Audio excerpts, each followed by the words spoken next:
मोक्ष मार्ग में चल रही है, कोई श्रावक है, कोई व्रती है, कोई प्रतिमाधारी है, 2 प्रतिमा भी ले लिए हैं, अपने मार्ग को खोल लिया है। जब वो आगे चलता है तब वह क्या है, पथ पर चलता है, सतपथ पाथिक वह मुड़कर नहीं देखता। ये सोच करके कोई व्रत नहीं लगता कि रोटी कौन खिलाएगा। जैन धर्म में जब भी कोई बच्चा बाहर निकलता है, माता पिता सबसे पहले इसी बात से उसके मन के अंदर घबराहट पैदा करते हैं।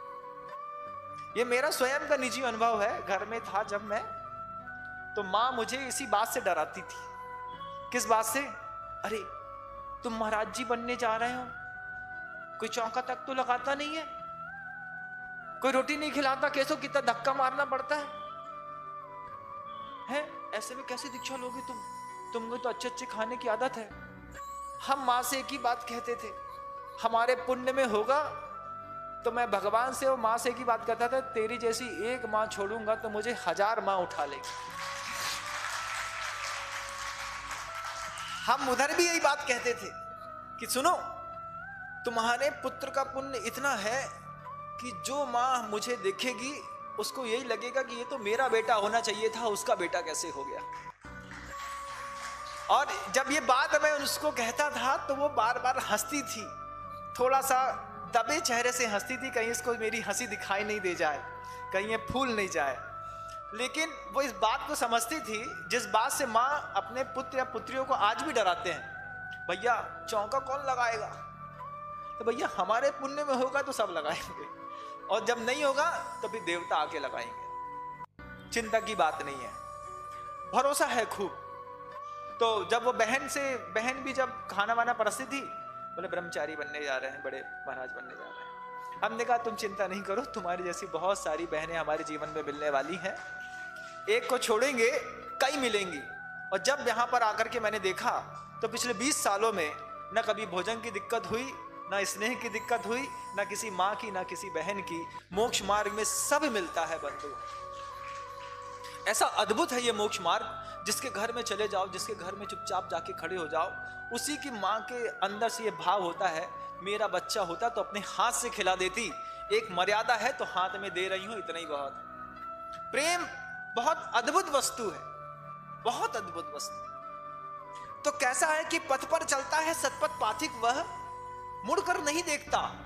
तन से भी, मन से भी, मन से भी कभी नहीं सोचता कि मुझे जहां से छोड़ करके आया हूं अब मुझे वहां वापस जाना है। कभी भी पलट करके विचार चिंतन करते हैं हम लोग भी, मैं स्वयं करता हूं। तो सोचता हूं कि अगर ये मोक्ष मार्ग नहीं मिला होता तो जैसा पानी किसी जगह पर रुक करके सड़ जाता है, ऐसी पूरी की पूरी जिंदगी सड़ गई होती। ये तो पूज्य गुरुदेव का ऐसा आशीर्वाद और अनुकंपा रही है कि हम जैसे नाली में पड़े हुए लोगों को अपनी गंगा में मिला करके गंगा जल बना लिया। घर क्या है, क्या है घर? घर में क्या मिलता, क्या है ये बताओ। घर की कैसी परिस्थितियां होती हैं, ये परिस्थितियां अगले पन्ने पर कृतिकार स्वयं बोलने वाले हैं। घर में कैसी घुटन होती है, घर में क्या मिलता है, घर में क्या आपके लिए वातावरण बनाया जाता है और आप कैसे रहते हैं।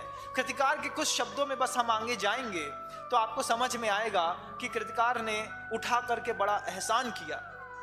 मोक्ष मार्ग पर आज भी मैं आप लोगों से कहना चाहता हूं कि अगर आपके अपने परिवार में ऐसा लगता है कि यहां सामंजस्य तो बहुत मुश्किल है, गुरुदेव के चरणों में आज भी मौका है, आप आ जाओ।